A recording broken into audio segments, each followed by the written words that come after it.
My name is Heather Ward, a 35-year-old part-time homemaker. Although I haven't been married long, I'm living what most people would call a happy life. Until recently, I was single and fully dedicated to my work, with no connection to men, resigned to the idea of living alone for the rest of my life. 2 years ago, I built a house, secretly wishing I could someday live there with a family. But that wish wouldn't just go unfulfilled. It would be betrayed in a way I never could have imagined at the time. My childhood family consisted of my father, mother, an older brother, and a younger sister, making us a family of 5. My father was gentle and calm, while my mother was his complete opposite, flamboyant and extravagant. She loved flashy clothing and luxurious living. Her room was filled with designer bags and shoes, while her vanity was lined with foreign cosmetics. As a child, entering that room felt like a special occasion. In the scented space, I would secretly try on her lipstick or wear her high heels.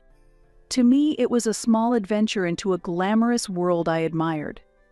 My younger sister Betty, 3 years younger than me, was just like my mother in both appearance and personality.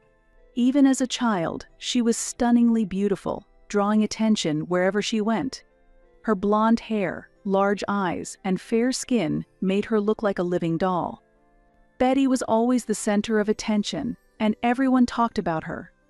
As someone who looked up to our mother, I often felt envious of Betty, who resembled her so much and was cherished by her. Mom would lovingly comb Betty's hair and dress her in adorable outfits, treating her like a beloved doll.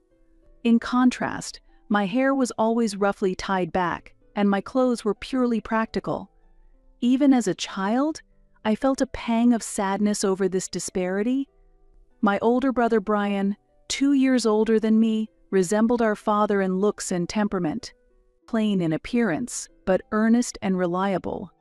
Both my father and Brian were kind and gentle, and I was close to them from a young age. I remember how my father would always take me to the park on his days off.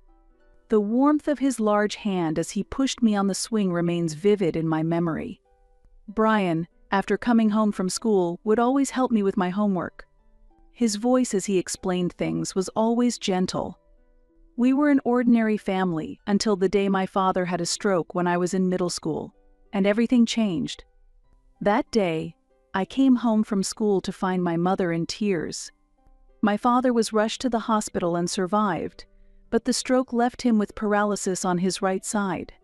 Before long, a man I didn't know started visiting our house in my father's absence. At first, he was introduced as someone helping with insurance matters for my father. But his visits became more frequent, and he started staying late into the night. It was clear he was close to my mother, but I was too afraid to ask her what it meant. The man wore flashy suits and spoke to us in a voice tinged with the smell of cigarettes. Though outwardly kind, he exuded a subtle malice, especially when the conversation turned to my father or Brian.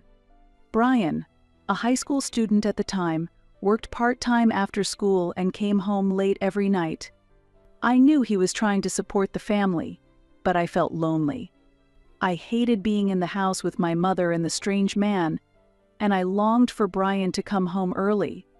But when he did return, he looked exhausted and no longer had the energy to listen to me like he used to. Betty, meanwhile, grew close to the man and was doted on by him. She would cuddle up to him, letting him stroke her hair while casting me a triumphant smile. Looking back, I realized Betty had already learned how to survive in this world. A woman's power lies in manipulating men. She once muttered with satisfaction as she admired herself in the mirror, wearing heavy makeup despite being just a child. Her expression was eerily mature for an 11-year-old, and I remember feeling a chill run down my spine. One day, I overheard the man stroking Betty's head while speaking to my mother. "We only need Betty. The others are useless. Just leeches at best." When I saw my mother silently nodding, my heart froze. At that moment, I gave up on attending college. It wasn't because I didn't want to study. I simply didn't want my mother to see me as unnecessary. If it made her happy, I decided I would work instead of going to college. But my brother Brian didn't approve of my decision. "I understand how you feel, but at least graduate from college," he said. Following his advice, I enrolled in a night college. Balancing work during the day and school at night was tough, but I appreciated having less time to spend at home. More than anything, I'll never forget the smile my mother gave me when I handed her my first paycheck. "Thank you, Heather," she said, hugging me. That warmth is something I still remember vividly. Seeing that expression on her face, I pushed myself to work hard every day. By the time I started working, Betty had entered middle school. Still resembling our mother, Betty shortened her school skirt and wore makeup to class. Even when reprimanded by teachers, she retorted, "What's wrong with wanting to look pretty?" Her attitude was a mirror of our mother's. By the time I graduated from night college, the man who had been visiting our home was no longer around. Apparently, he and my mother had parted ways after a fight. However, soon after, other men began coming and going from our house. Salesmen in suits, flashy entrepreneurs, middle-aged executives. They all started out polite, treating our family with care. But as their relationship with my mother deepened, their attitudes shifted drastically. They began to show outright disdain toward Brian and me. Every time I saw unfamiliar men's shoes lined up at the entrance, my stomach churned. Still, I couldn't bring myself to say anything as long as my mother was smiling. Despite everything, I wanted to stay in that house, close to my mother. Her flashy makeup, the scent of her perfume, her loud laughter, and the occasional tenderness she showed were all precious to me. Contrary to my feelings, one day, my mother said something that pierced through me like ice. "You're in the way, so why don't you leave?" Her words were as cold as a knife. She chose her new man and Betty over me. It was devastating, but since my mother had said it, I obeyed and left the house. Having nowhere else to go, I moved to another state to stay with Brian, who had already left home. Leaving my hometown was hard, but I had no other choice. Brian lived near an industrial area in a small, outdated one-room apartment. That's where we began living together. Brian worked at a factory during the day and attended school at night. I started a part-time job at a nearby convenience store. I worked until early morning, returning home exhausted and sleeping through the day. This routine continued for some time. Eventually, I rented my own apartment and started living independently in that area. Although Brian tried to stop me, I continued sending money to my mother even after leaving home. My mother wasn't working, and my father had been hospitalized since his stroke. I wanted to visit him, but I was too scared of being scolded by my mother. I heard Betty had gone on to college. If that were the case, I thought I should do what little I could to support her. Every month, my remittance took up more than half of my salary. I worked overtime and took on extra shifts on weekends. Whatever it took to keep going. I kept my own living expenses to a minimum, and I was fine with that. The thought of being useful to my mother was what supported me. For 15 years, I never missed sending money to my mother every month. I never saw her smile, nor did I hear words of gratitude. Whenever I called, it always went to voicemail. Even when I sent letters, there was never a reply. Still, I continued. It was the only way I could feel connected to my mother. During that time, I worked tirelessly. I started as an office worker at a small company but attended night school to earn qualifications. This allowed me to switch to a better, paying job. There, I was entrusted with accounting work. My boss appreciated how diligently and quietly I worked. For once, I was glad that being earnest was my strength. I even built a house. Paying off the loan was tough, but I managed to make the payments each month without fail. Just as I decided to live a peaceful life, I met my current husband, Ken. Ken, who originally worked in a different department at the same company, came to mine as temporary help. My first impression of Ken was that he was like the sun. He brightened even someone as plain as me. I heard he had worked in another profession before joining our company. Ken was humble and respectful to everyone he met. I admired how he remained cheerful, no matter how busy he was, and tried to make those around him happy. Ken was always the center of the group. But he never imposed himself on others, instead listening attentively and drawing out the best in people. Watching him, I found myself drawn to him. Ken, in turn, was impressed by how seriously and quietly I worked, despite being unassuming. One day, after a string of late nights at work, Ken handed me a cup of coffee. "Heather, you're always working too hard. You need to take a break once in a while." That small act of kindness touched my heart deeply. Since we were the same age, we naturally started talking more. Eventually, we began having meals together, and before I knew it, we were dating. 2 years after we met, we got married. Ken accepted me fully, including my complicated family background. "I love how serious and reserved you are, Heather. Even that little bit of stubbornness," he said with a smile. His words saved me more than he could ever know. After leaving my mother's house, I never imagined I would have a family of my own. At 35, I finally found a new ray of hope in Ken. Our wedding was small. On my side, only my brother and his wife attended. I sent invitations to my mother and Betty, but there was no response. Even so, Ken's parents and relatives welcomed me warmly. Ken's mother, in particular, treated me like her own daughter. For the first time, I felt the love of a real mother. I haven't returned to my childhood home in 15 years. The fear of being rejected by my mother has kept me away, even during holidays like Christmas. Still, I wanted to let her know about my marriage, so I wrote her a letter. I knew I wouldn't receive a reply, but I wanted to tell her that I was happy. During our courtship, I had already introduced Ken to my brother. When my brother learned about Ken's job history, he was initially a bit wary. However, as he got to know Ken's sincere personality, his reservations gradually disappeared. My brother has his own family, and since I got married, we've spent time together as families. His wife is cheerful, and their 2 children are adorable. On weekends, we are often invited to my brother's house, where we enjoy lively meals together. "Are you still sending money to Mom?" One day, my brother asked me this. There was a hint of concern in his voice. "Yes, I am. I send $1,500 every month. Ken knows about it too." My brother looked slightly exasperated, but I had no intention of stopping. I firmly believed my money was helping my mother.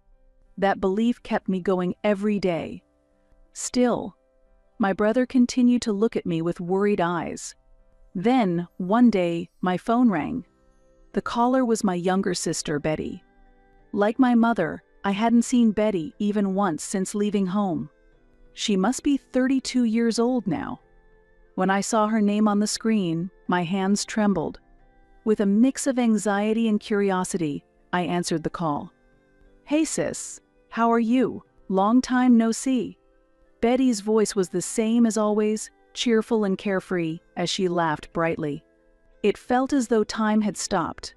Her voice hadn't changed at all in 15 years. "I heard you got married. I'm surprised. Your husband must really be something special to choose you." Her words were harsh, especially for someone reconnecting after so long, but I stayed calm and asked her purpose. Her usual mix of sarcasm and disdain was evident in her tone. "What do you need?" She chuckled again, her laugh as grating as I remembered. I'd always struggled with Betty. While she resembled our mother and was adored by adults, her arrogant attitude had irked me since childhood. "I want to celebrate Mom's 60th birthday. I'd like to talk about it, so can I come over to your place?" Her words made my heart freeze with suspicion. The last thing I wanted was for Ken to meet Betty. Whatever her intentions were, I instinctively felt they couldn't be good. "I'll check with my husband. I'll call you back," I replied, ending the call. That evening, I told Ken about the conversation. I didn't often discuss my family, but Ken knew that Betty and I didn't get along well. As expected, Ken said, "Why not? let her come over. It's been such a long time, hasn't it? While I appreciated his kindness, I felt conflicted. I was grateful for his understanding, but a lingering sense of unease remained.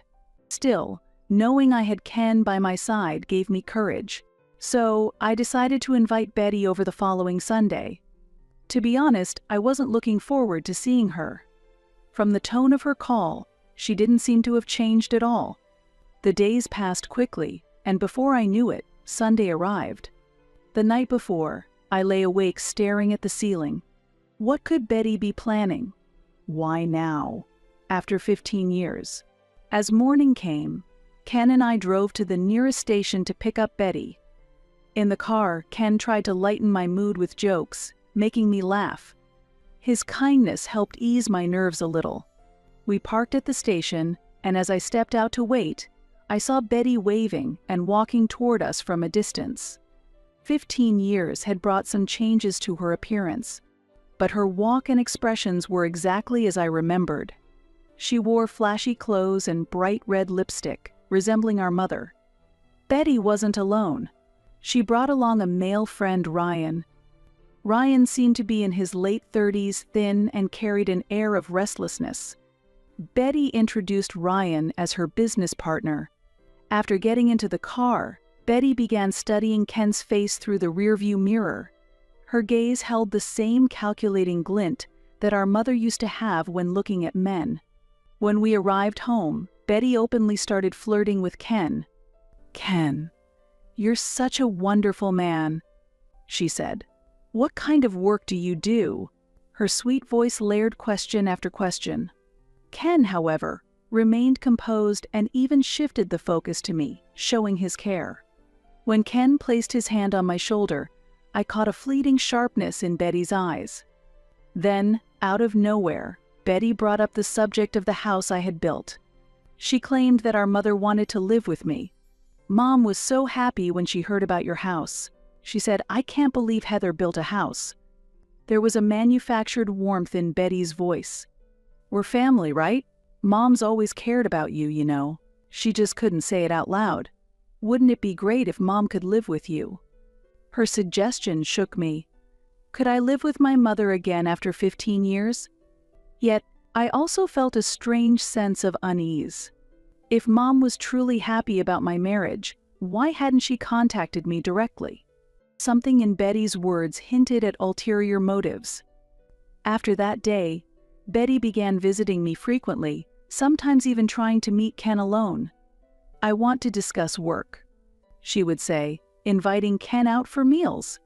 But Ken politely declined each time. Though I felt uneasy, I chose to trust Ken. He understood my feelings.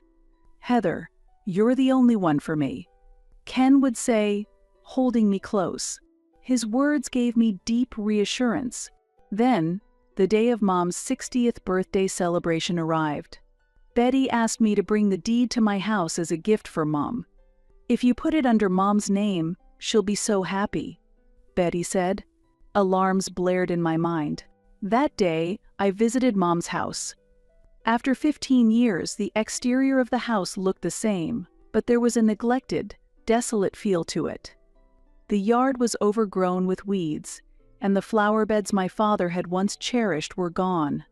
As I approached the front door, I heard voices from inside. Mom, Betty, and Ryan. I stopped in my tracks. "But Betty, you'll share the money from selling the house with me, right? Heather's remittance isn't enough to get by," Mom said. Her voice no longer carried the strength it once had. There was a faint, pleading tone in my mother's voice, one that hadn't been there before. "Of course, Mom. We're family, aren't we? Besides, Heather will keep sending money as long as you tell her you're struggling. She'll give you as much as you need," Betty said. Her voice dripped with cold calculation. My chest tightened. Were my 15 years of effort worth so little? Had the money I sent every month only gone toward their indulgent lifestyle? And Ken is so handsome, isn't he? Honestly, Heather did surprisingly well for herself, Betty added, a tinge of jealousy in her voice. "But he doesn't budge at all. Do you think I've lost my charm?" Her frustration was evident. So she had been trying to seduce Ken. No way. You're as charming as ever, Betty. That man's just a bit of a challenge. Have you ever dealt with anyone like him before? Mom's tone, once so cold toward me, now overflowed with warmth as she comforted Betty. Ryan interjected. You should give up on him. That guy's no ordinary man. Even I can see how guarded he is. It's like what? Betty's voice cut in sharply. Never mind. Just forget about Heather's husband. Focus on getting the house instead. I exhaled deeply, standing at the front door. Ken hadn't said anything to me, but he had deftly evaded Betty's advances. His quiet kindness hit me harder than ever. Resolutely, I pressed the doorbell. The chime echoed, and the conversation inside came to an abrupt halt. Betty appeared at the door. "Oh, Heather, were you here?" Her feigned surprise sent a chill down my spine. Her calculating nature lay just beneath her cheerful facade, clearer now than ever. When I entered the living room, my mother rose with a smile. 15 years had aged her. Her once heavy makeup was now faint, and streaks of white ran through her hair. But the calculating glint in her eyes remained unchanged. "Heather, it's been so long. Congratulations on your marriage. I read your letter. I'm glad you found such a wonderful man." She hadn't even responded to my letter, but I forced a smile. Deep down, I knew this would be the last time I saw her. "Thank you, Mom, and happy 60th birthday. I brought you a gift." Mom's eyes lit up. There was no trace of the warmth I once admired in her gaze. Only greed swirled within. I pulled an envelope from my bag and handed it to her. She quickly opened it and checked its contents. When she saw the copy of the deed, her eyes filled with tears. Heather. Such a wonderful gift. Even knowing it was an act, her tears tugged at my heart. For 15 years, I had worked tirelessly to see this smile. For a brief moment, those feelings resurfaced. But I wouldn't be deceived again. "Mom, how's Dad? Is he still in the hospital?" At my question, her expression froze for a split second. Already knowing the truth, I could see her unease as clearly as if it were written on her face. "Yes, he's still there. But he's improving. By the way, Heather, can you increase your monthly remittance a little? The hospital bills are." Mom attempted to change the subject. It was clear she was using Dad's medical expenses as an excuse to extract more money from me. A surge of guilt toward my father welled up inside me. "All right, I'll transfer $50,000 early next week. Please use it for Dad," I said. Mom and Betty's eyes lit up with greed. "Heather." Mom hugged me tightly, tears streaming down her face. Her warmth was palpable, and the familiar scent of her perfume filled my nose. "Thank you. You're such a good daughter," she said. Even though I knew the embrace was insincere, tears spilled from my eyes. This would be our last hug. I knew I would never call her mom again. 15 years of emotions came rushing out all at once. "Well, I should get going," I said, standing up and trying to suppress my feelings. There was no point in staying any longer. "What? Already? It's been 15 years," Betty said, her tone laced with dissatisfaction. There was a trace of desperation in her voice, hinting she still had something up her sleeve. At the door, Betty bid me farewell. "Come back soon. And say hi to Ken for me," she said with a suggestive tone that sent a chill down my spine. Her greed was no longer even concealed. When I got home, Ken was waiting for me with a warm dinner prepared. "How was it?" he asked gently. His voice broke the dam holding back my emotions, and everything spilled out. "It was. Just as I expected," I replied. Ken silently embraced me. In his strong arms, I finally allowed myself to cry freely. "I heard everything. I was outside the door," Ken said, gently stroking my hair. "It's okay. I won't let anyone hurt you again." That night, I told Ken everything. about how I admired my mother as a child and worked tirelessly to earn her approval, about my complicated feelings toward Betty, and about the 15 years I spent chasing the simple hope of seeing my mother smile. Even though it was all in vain, those years had made me stronger. Ken listened quietly, his eyes filled with deep understanding and love. Finally, he said, "Heather, you're not just someone's daughter. You're Heather, and that alone makes you amazing." Those words lifted a weight off my shoulders. At last I was free from my mother and Betty. The following week, as expected, Betty called in a fury. The $50,000 hadn't been transferred to Mom's account. Her voice was frantic, no longer capable of maintaining a facade. "I sent it. To Dad's account," I said calmly. "What? What?" Betty's voice caught in her throat. "Wait, don't tell me you don't even know Dad's account number? Weren't you supposedly taking care of him for 15 years? I heard Betty gasp on the other end of the line. It was clear her composure was crumbling under the unexpected turn of events. "Betty, Dad is with Brian now. He knows you abandoned him. Brian took him in after that. By the way, Brian is now the CEO of a major trading company." That's a lie." Betty's voice trembled. It was as if her carefully laid plans were collapsing beneath her feet.